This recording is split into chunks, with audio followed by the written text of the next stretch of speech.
Bonjour tout le monde et bienvenue au Mon Corvo. En ce moment, le monde de One Piece est en plein bouleversement et nous avons des informations vraiment très importantes à vous partager. Manga, animé, goodies, interviews d'Eiichiro Oda, du très lourd est en préparation et nous allons donc tout vous dire. Préparez-vous alors à découvrir ce que nous réserve One Piece dans les prochains mois à venir. Vous êtes prêts? C'est parti!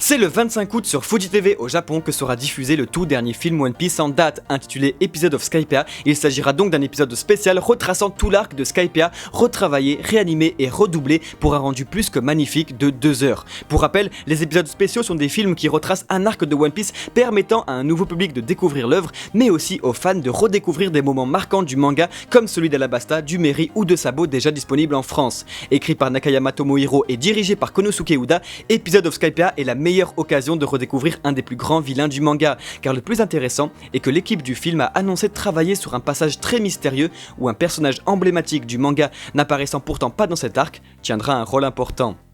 Réponse le 25 août et quelques mois plus tard en France. Vous retrouverez le trailer en description. C'est dans les SBS du volume 89 qu'Eiichiro Oda a dévoilé à quoi ressembleraient Luffy et Ace plus vieux. Information très importante et intéressante, Oda a donc en tête un Luffy plus âgé ressemblant bien sûr à son grand-père, comme Garp ressemblait beaucoup à Luffy étant plus jeune. Idem pour Ace ressemblant beaucoup à Shanks. Beaucoup de questions se posent alors, car si Oda décide de nous dévoiler ce à quoi ressemblera Luffy plus vieux, peut-être que ce dernier ne vieillira jamais dans le manga. De plus, c'est également dans les SBS du tome 89 que le mangaka a révélé les pouvoirs du fruit du démon de Smoothie. La Sweet Commander aurait alors ingurgité le Shibo Shibonomi, permettant de presser les corps de ses ennemis pour en faire ressortir toute l'eau et l'intégrer ensuite dans son propre corps pour grandir et devenir plus puissante. Cela expliquerait alors pourquoi nous l'avions vu devenir géante à la fin de l'arc de Whole Cake Island. Mais cela n'explique pas son inutilité. MDR. Grande nouveauté pour tous les fans de One Piece, nous vous donnons rendez-vous à la Japan Expo pour nous rencontrer. Et oui, après vous avoir offert une loterie géante, nous serons présents le samedi 7 juillet avec le magasin Mangarake pour vous offrir des cadeaux et réductions sur tout le stand. Le lien de l'événement est dans la description, alors n'hésitez pas à confirmer votre venue pour organiser au mieux la journée, car il s'agit là, les amis, du plus grand rassemblement de fans de One Piece en France. Pirates, venez nombreux pour représenter One Piece et montrer à toute la convention qui est le roi des mangas. Attention, information très importante pour la suite du manga, les éditeurs d'Oda chargés de la communication autour de One Piece ont annoncé des news très intéressantes. Tantôt du mangaka, Sugita a premièrement annoncé qu'un événement très important sera dévoilé en juillet et qu'il fera trembler tous les fans du manga. Annonce sûrement en lien avec le live action qui se fera peut-être le 22 juillet, jour d'anniversaire de One Piece. Plus d'informations concernant ce fameux événement devraient arriver dans les jours à venir, et pour suivre l'actualité du manga en direct, rendez-vous sur notre Twitter et Facebook. C'est d'ailleurs pour fêter les 21 ans du manga qu'un sondage aura lieu le 22 juillet pour déterminer quelle sera la couverture préférée des lecteurs parmi les 89 déjà parus. Et vous, laquelle préférez-vous? C'est dans un live diffusé sur Twitter que Naito a à son tour annoncé que l'arc de la rêverie ne durera pas plus de 10 chapitres et que ces derniers seront si intenses et fournis en explications que plusieurs lectures seront nécessaires pour se rendre compte de tout ce qui est en train de se passer. Un arc qui n'en sera finalement pas vraiment un, car composé seulement de 10 chapitres, Oda ayant confié à ses éditeurs que les Mugiwara devaient vite arriver à Wano Kuni pour commencer les choses sérieuses. La rêverie se déroulant sur une semaine, nous pouvons donc attendre un chapitre pour une journée de réunion. Une véritable démonstration de force d'Oda qui passe la vitesse supérieure, 10 chapitres pour la réunion attendue depuis des années, pour ensuite enchaîner avec l'arc le plus attendu du manga, à partir donc du chapitre 916.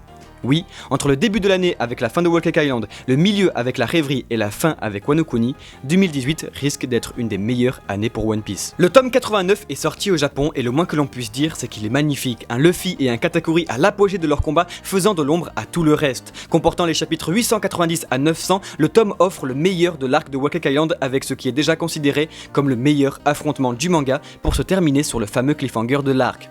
Pour rappel, le tome 89 est sorti au Japon le 4 juin dernier avec le second volume du roman de Ace, dans lequel nous apprenons toute son histoire dans le Nouveau Monde, sa rencontre avec Shanks et Barbe Blanche, ainsi que de nombreux secrets sur les empereurs et le fonctionnement du monde de One Piece. Un véritable trésor d'informations qui, on l'espère, sortira peut-être un jour en France. D'ailleurs, c'est en France que le tome 87 est attendu le 4 juillet avec la sortie en simultané du dernier One Piece Magazine, de quoi passer une bonne journée. De plus, retenez bien cette date car c'est aussi le 4 juin et le 4 juillet qu'est sorti et que sortiront au Japon les 2 premiers volumes de One Piece Doors, recueils qui rassembleront toutes les mini-aventures en pages de couverture, le tout avec des images inédites. La Shueisha ayant décidé de publier ces recueils car cela permettrait aux fans de se rappeler ce qu'est devenu avec les années certains personnages clés du manga qui réapparaîtront même à la rêverie. Le premier volume, sorti le 4 juin, retrace les histoires en page de couverture jusqu'au chapitre 305. Le second ira jusqu'au chapitre 600 environ et sortira donc le 4 juillet au pays du soleil levant.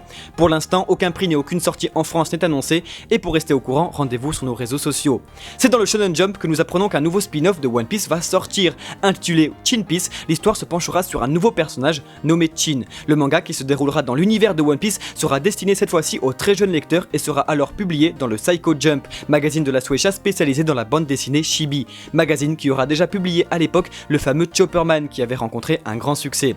Oui, ça fait vraiment beaucoup de nouvelles sorties en simultané au Japon concernant One Piece et ce n'est pas Sugita qui vous dira le contraire. Un nouveau trailer pour One Piece World Seeker vient de sortir et nous permet de découvrir l'île qui sera tout simplement gigantesque. Plusieurs bases de la marine, des villes à perte de vue, des paysages tous différents et un mystérieux héritage qui a poussé le Germa et la marine à contrôler la Jade Island. De quoi découvrir un jeu qui repose beaucoup sur son scénario, écrit d'ailleurs par Oda lui-même. Nous pouvons donc nous attendre à de nombreux rebondissements et une histoire bien ficelée. Nous pouvons aussi observer dans le trailer quelques mécaniques de combat et d'infiltration de Luffy avec le Germa ou encore la marine. Prévu pour fin 2018, aucune date précise n'a encore été communiquée. Pour regarder le trailer, rendez-vous dans la description. Fan de jeux mobiles, c'est dans One Piece Treasure Cruise que Katakuri vient de faire son entrée. Personnage légendaire, sa rareté 6 étoiles est largement compensée par ses caractéristiques. Un Sugo Fest est prévu sur le jeu au Japon pour le débloquer, reste plus que quelques mois à attendre pour sa sortie sur le global. Tout juste annoncé cette semaine dans le plus grand salon mondial du jeu vidéo, l'E3, Jump Force se présente et se dévoile enfin. Voici venir le plus grand crossover de héros du magazine Shonen Jump. Préparez-vous à leur pouvoir bientôt contrôler Luffy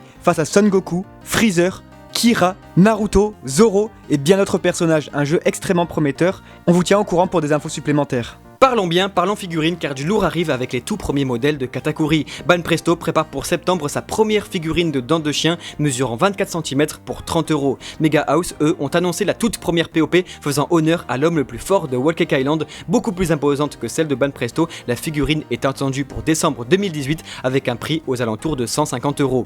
Niveau originalité, vous serez sûrement séduit par le tout dernier projet de Banpresto concernant Luffy, une véritable figurine pleine de nostalgie rendant hommage à tous les arcs du manga. En plus d'être réussi, c'est original et de notre côté on va craquer, c'est sûr. D'ailleurs, sauriez-vous reconnaître tous les clins d'œil aux arcs du manga? Enfin, c'est durant la 5ème édition du Tsume Fan Day se déroulant le 19 au 21 mai dernier qu'a été dévoilée la toute dernière high quality statue 100% résine de One Piece. Représentant l'eau à Green Beat, la figurine mesure 47 cm de haut pour 47,6 de largeur. Annoncée à 999€, Tsume a finalement baissé le prix à 799. La figurine est disponible à la précommande pour une sortie en 2020. Si le cœur vous en dit, le lien est dans la description.